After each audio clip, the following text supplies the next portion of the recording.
Syaitan masuk ke manusia, itu pintu utamanya dua. Takut dan emosi, itu dua. Kalau ini ada, semua dosa yang lain bisa dilakukan. Makanya syaitan itu selalu bermain di situ. Bagaimana menakut-nakuti orang? Kalau kita lewat sendiri dibuat merinding. Dia bisik-bisikin dalam hati kita, tuh ada begini, tuh ada begini. Bapak Ibu sekalian, ada satu hal untuk lebih menjelaskan tentang syaitan ini bagaimana perannya. Dan insya Allah Bapak Ibu bubar dari sini tidak pernah takut lagi sama syaitan.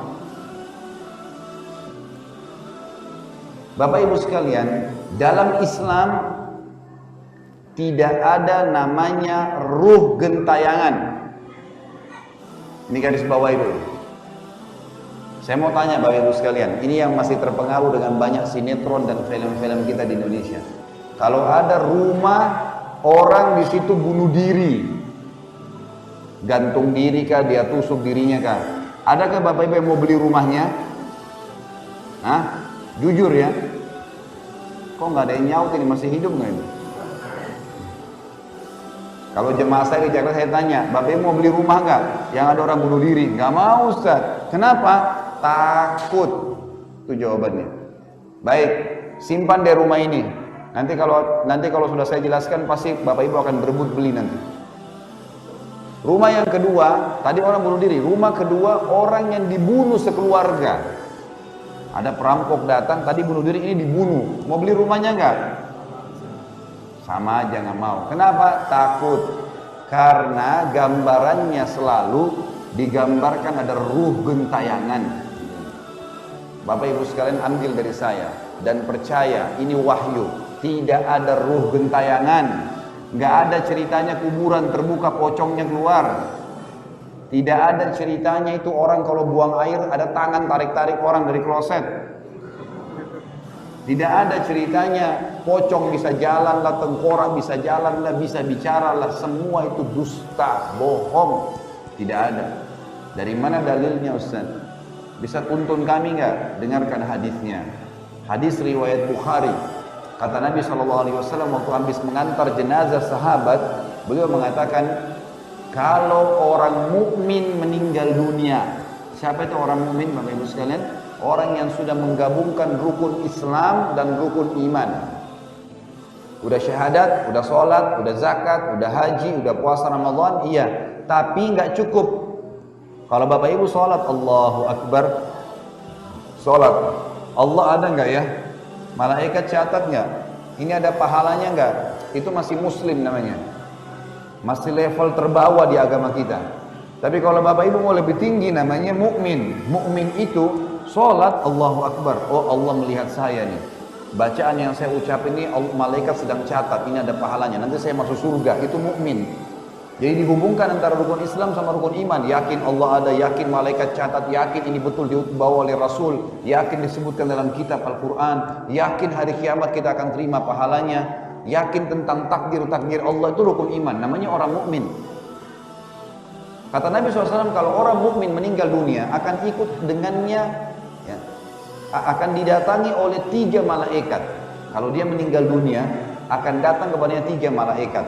2 malaikat rahmah, kasih sayang di kiri kanannya. 1 malaikat maut di ubun-ubun kepalanya. Lalu malaikat maut itu berkata, ya ayyatuhan nafsul mutmainnah, irji ila rabbiki radiyatan mardiyah. Wahai jiwa yang baik, wahai jiwa yang mulia, kembalilah kepada kasih sayang dan rahmat Tuhanmu.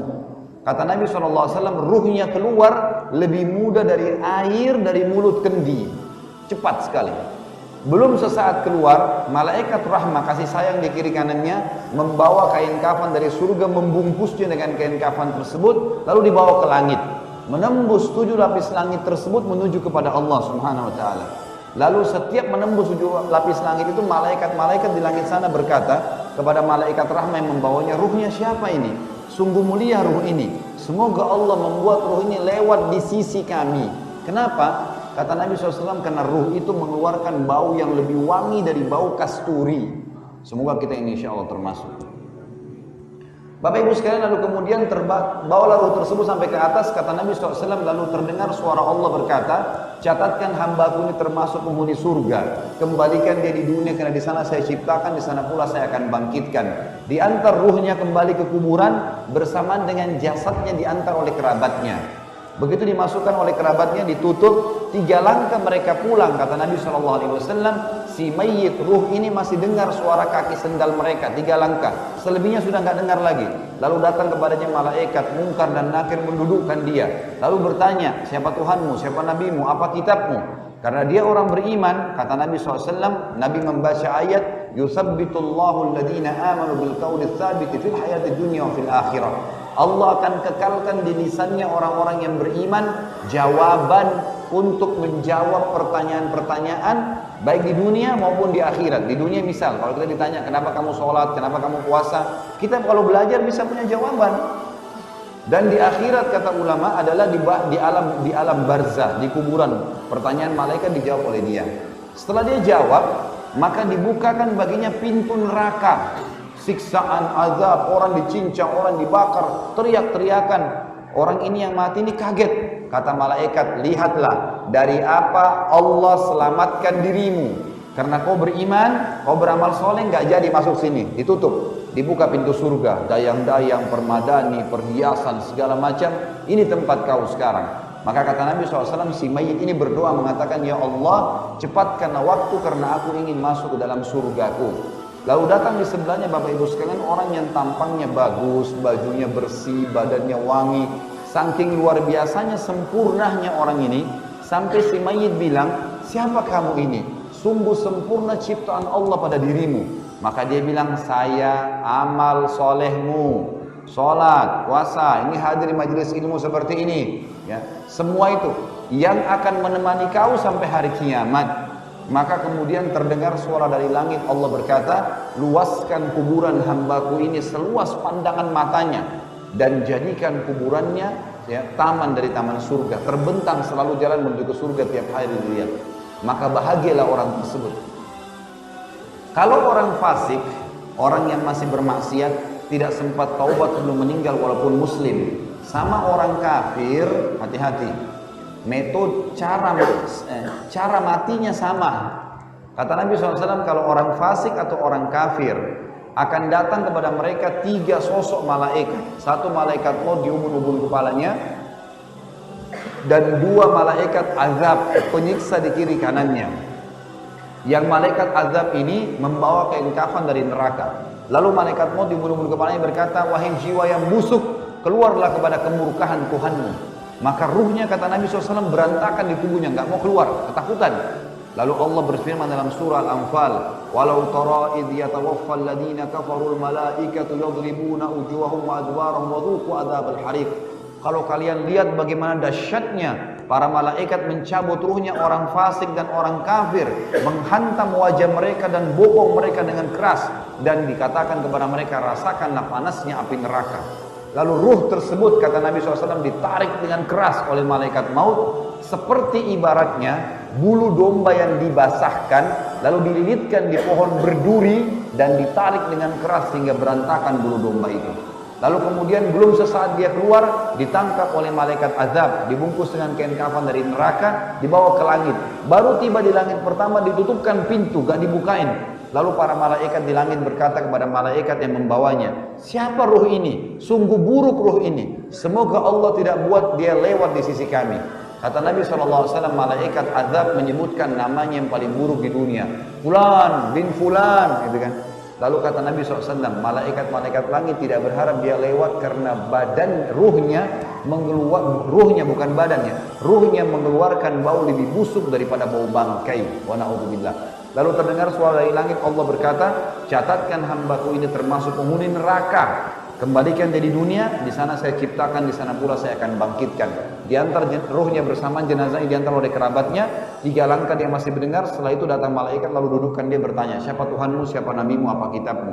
Walaupun muslim Bapak Ibu sekalian, hafal mati ini tidak bisa dijawab. Kata Nabi SAW, walaupun dia muslim ini fasik, siapa Tuhanmu, siapa nabimu, apa kitabmu, dia mengatakan innama aqulu kama kana yaqulun nas. Saya nggak tahu, saya cuma ikut-ikut dulu orang bilang apa. Lalu dibukakan baginya pintu surga, dayang-dayang, permadani, istana, makanan, pakaian yang mewah. Kagum dia, kata malaikat, lihat kamu haramkan dirimu dari apa. Kamu bisa masuk sini dulu, tapi kamu sendiri yang tidak buat. Kamu tidak mau sholat, kamu nggak mau puasa, nggak mau ibadah, buat maksiat nih. Tutup sekarang. Dibuka pintu neraka, azab, orang teriak-teriak, siksaan, orang dicincang, dipukul, macam-macam. Kan gitu. Jadi dia ketakutan, kata malaikat, ini tempat kau sekarang dan tidak bisa kamu lari dari di situ. Maka dia berdoa berkata, ya Allah, jangan cepatkan waktu karena aku tidak ingin masuk ke nerakaku.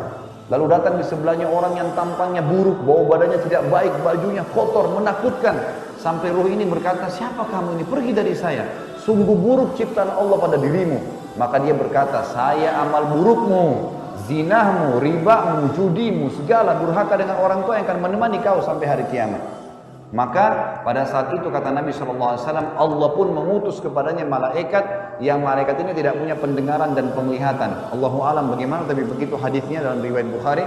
Lalu kemudian malaikat tersebut membawa sebuah besi, yang besi itu kalau seluruh jin dan seluruh manusia dua-duanya bersatu untuk membalik saja besi itu, mereka tidak akan mampu.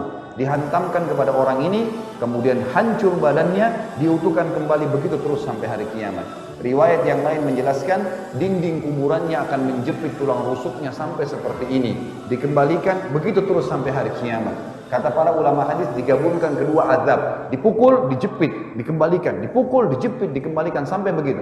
Maka kata Nabi SAW, jadilah kuburannya lubang dari lubang neraka. Inilah hadis yang menjelaskan tentang keadaan orang yang sudah mati, Bapak Ibu sekalian. Tarik ke contoh tadi, kalau rumah orang yang bunuh diri dosa enggak? Hah? Dosa besar atau dosa kecil? Dosa besar. Berarti orang yang bunuh diri tadi itu sedang disiksa di kuburannya. Enggak ada waktu gentayangan ganggu orang. Ini garis bawah ini, enggak ada itu. Jadi dia sedang disiksa di kuburan. Sementara orang yang sekeluarga tadi dibunuh oleh perampok, kalau dia orang muslim berarti dia mati syahid karena membela kehormatannya. Berarti mereka lagi menikmati kuburannya, taman dari taman surga, nggak mau lagi dia keluar dari kuburan itu. Ini fahamin. Berarti kalau kita membeli rumah orang yang bunuh diri atau orang yang dibunuh sekeluarga itu tidak ada masalah sama sekali. Tapi Ustadz, ada pertanyaan kecil. Saya waktu beli rumah, saya dengar suara bayi nangis di belakang rumah saya. Saya dengar suara pintu bunyi-bunyi. Saya dengar suara-suara, nah, dan seterusnya. Itu dari mana? Ini saya bongkar kedoknya nih. Ini kalau ada setan di sini marah sama saya, tapi saya nggak peduli. Mereka memang musuh-musuh kita. Dan memang Allah suruh jadikan musuh. Mereka makhluk Allah yang terhina. Tidak boleh takut. Kata Allah SWT, inna dzalikumus syaitanu yukhawifu awliya'ah. Syaitan cuma takut-takutin pengikut-pengikutnya. Fala takhafuhum, jangan pernah takut sama mereka, kata Allah. Wa khafuni, hanya takut kepada saya in kuntum mu'minin, kalau kalian beriman. Makin berani makin takut syaitannya. Kalau kita takut, syaitannya yang berani. Memang begitu. Maka jangan pernah takut sama mereka. Bapak Ibu sekalian, suara yang kita dengar itu permainan syaitan di sekitar rumah itu. Kalau ada orang bunuh diri di satu rumah, pagar rumahnya 10 meter, kalau kita lewat di depan pagar itu 10 meter, langkah pertama, langkah kedua, semua syaitan di situ kerumunin kita, dan mereka hanya bisa membisikkan, mengatakan, tuh yang bunuh diri itu gantung diri perempuan, rambutnya panjang, matanya belalak, keluar darah dari hidungnya. Kalau kita takut, maka kalau kita balik ke sana kita lihat benar tuh, itu permainan syaitan di penglihatan kita karena kita takut. Sebagian ulama mengatakan energi takut kita kalau keluar diserap sama syaitan, dia bisa menjelma seperti apa yang kita bayangkan. Kalau orang bayangkan nenek-nenek yang dilihat sama dia, kuda kepalanya manusia. Tapi kalau kita jalan dengan seorang teman tidak takut, kita tanya, kamu lihat nggak? Pasti dia bilang tidak. Karena yang lihat hanya orang yang takut saja. Ini poin penting. Maka jangan pernah takut, jalan dimanapun, gelap bagaimanapun, kecuali kepada Allah Subhanahu wa Ta'ala. Allah yang menciptakan kita, yang menciptakan kegelapan, terang, manusia, jin, semuanya ini tidak ada di langit dan bumi kecuali Allah Subhanahu wa Ta'ala.